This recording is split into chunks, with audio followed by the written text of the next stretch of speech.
All right, now growing up, you was a great baseball player. You played basketball the majority of your middle years. Now it's time to go to college. And so, what did you decide to do? Actually, I was very unsure about college. I really just was going to go to Indiana State and really not play any sports. But, Coach Richards came to me and asked me, Jermaine, are you interested in playing football? Going to college and playing football? And I said, yeah, And he said, well, I can get you somewhere if you actually really want to do it and you're dedicated. And I told him I was. And he put forth just as much effort as I did as far as getting myself better. And he actually did a lot of the researching for different schools for me, and sent me on a lot of recruits, a lot of visits. Had a lot of schools actually come to Central to actually, see what I actually, was all about mentally, not more so, what I did on the field. I was, like I said, I was more so a possession receiver. I only had 10 catches for, I think, like 180 yards, and I only played 8 out of the 10 games because of an injury. But based off of those stats alone and my size and what, Coach Richards politicked on what he believed I could be as far as my potential, ended up landing me at the University of St. Francis. Big time program. Right, and the option I actually had before that was actually a school down in Iowa. That was a Division III school. Okay. And I actually traveled all the way down there to Iowa.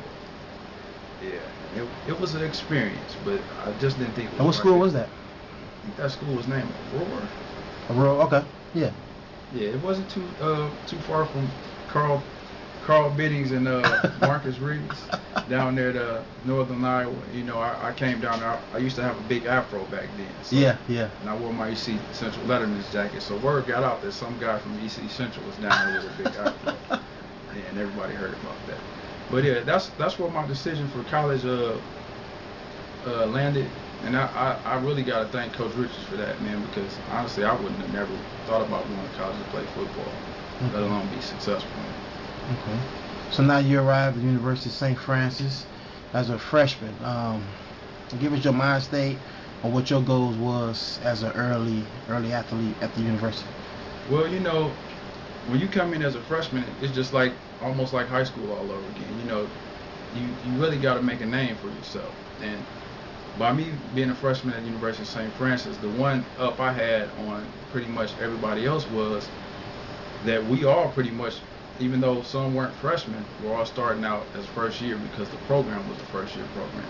So it really wasn't a set starter at any position. So you pretty much set your own ticket for your future at that university. And starting out, I actually started out as the number 2 receiver.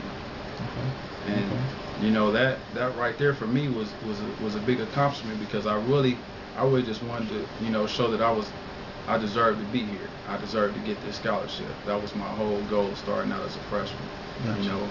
I didn't really want to over set my goals too high and underachieve, but I didn't want to also set them too low and then make it too easy to hit. Okay. Explain to us the type of athletes you play with. I know you expressed earlier to me about Keon Lindsay, the standout running back from Bichonneau. Right. Who else did you play with that was on a great level like yourself? I would say another standout athlete. It was a young guy, man. His name was Justin Fears from Ben Davis. Okay. This was a guy we actually played against in high school my senior year as well. He remembered me when we played against him in high school because I used to wear a do-rag under my helmet. And first day of practice, I had that do-rag on. And he came up to me. He's like, I remember you from when we played at Central. And he was actually one of those lockdown corners. He was a little physical guy because he really wasn't that fast. So his whole objective was just to keep you on the line of scrimmage and not let you run your route. Mm-hmm. And that's pretty much how he played his whole time at the university. And he actually earned him a couple of All-American honors. Okay. So as I know, St. Francis, basically y'all win conference every year, right? Yeah, every year outside of that first year, we kind of went 2-8. 2-8. Okay.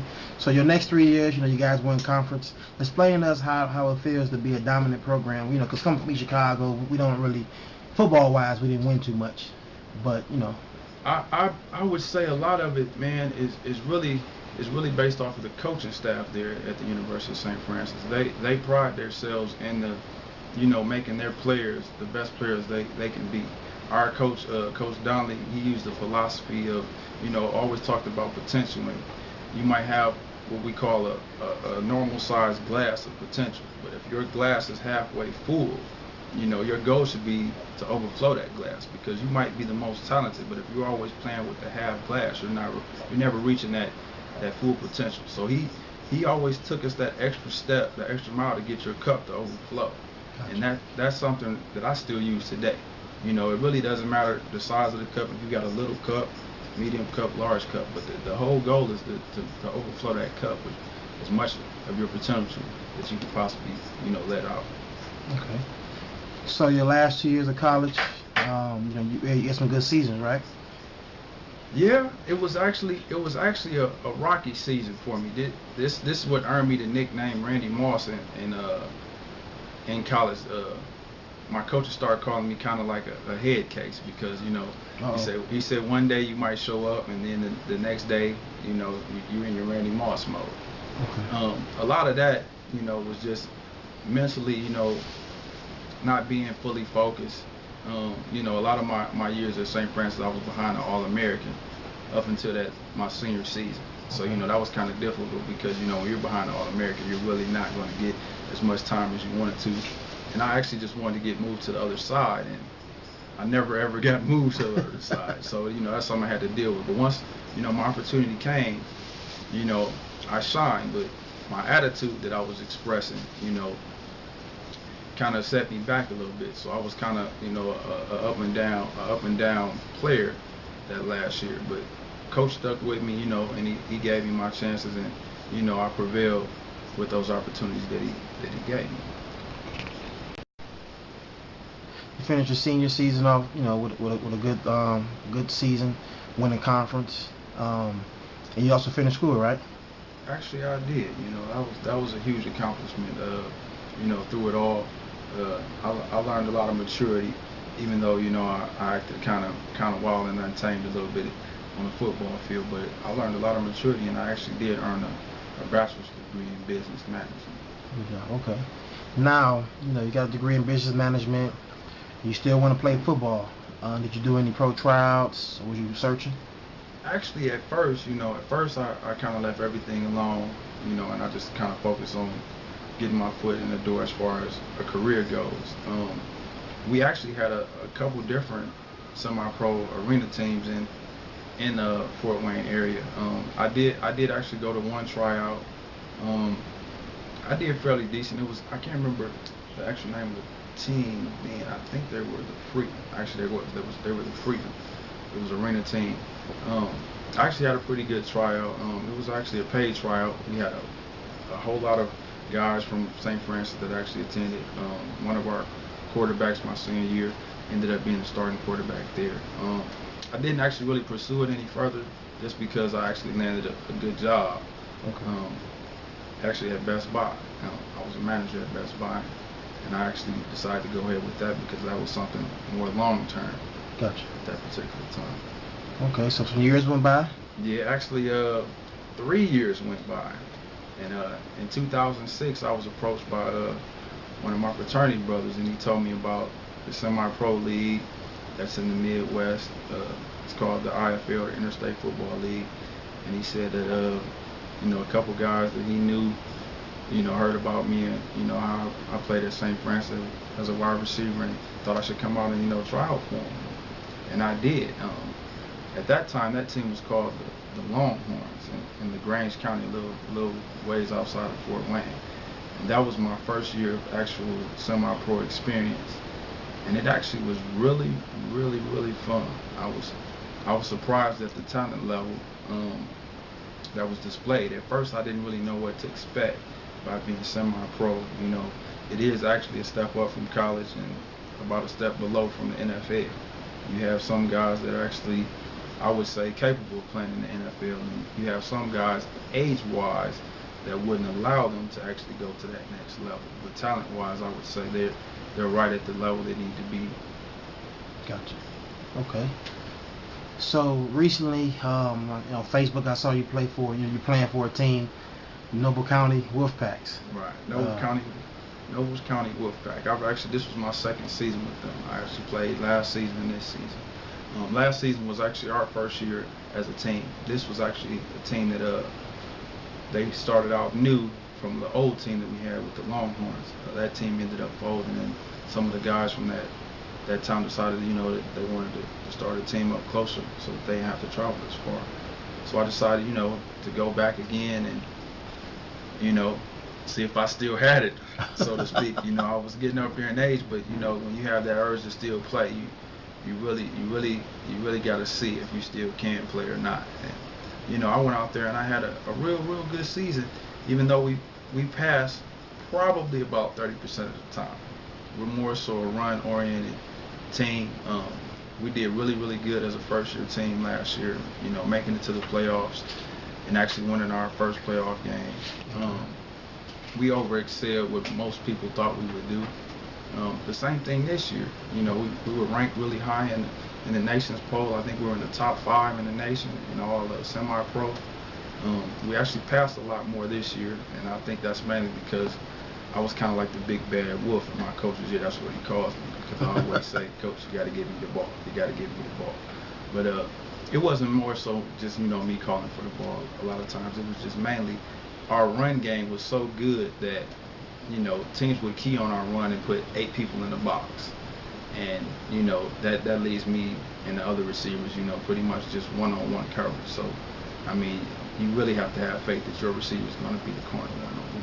And 9 times out of 10, I actually did that this season, and that earned me my all-star status this year, 2010.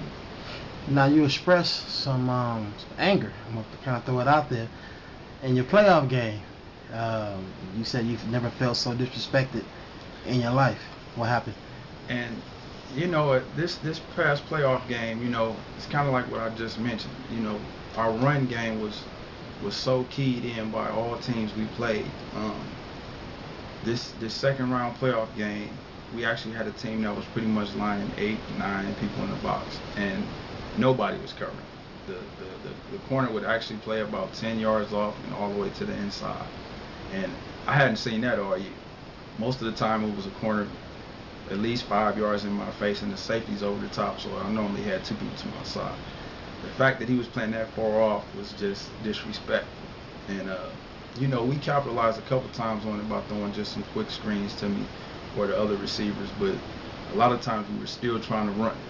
And to me, that was just like beating a dead horse, and it kind of came back and bit us towards the end of the game, because then we, was forced to line up and spread it out 5 wide and try a heroic comeback with 2 minutes left in the game. Gotcha. Rumors has been stated that you're going to be going to a new team in the city of Indianapolis. Are the rumors true? Right now, I can't say yea or nay on the rumors. Is the comment true? Those comments are strong. I can say that. I would have to say, for my wife, she would love for me to play here in Indianapolis, just because that would save a 2.5-hour drive. Okay. That we make sometimes twice a week. Even 3 times a week, depending on the situation. Okay, so that's personal side. Athletic side. Athletic side, I would say, it would make more sense, because, believe it or not, my college quarterback actually is the quarterback here in Indianapolis. Okay. And as much as I would love to... What team is that? That's the Indiana Generals. They actually won a championship this year. Okay. Yeah. Okay. And as much as I would love to hook back up with that guy, I really want to play against him. So I'm thinking that it's probably going to be me returning to my old team, but that's unofficial. Okay.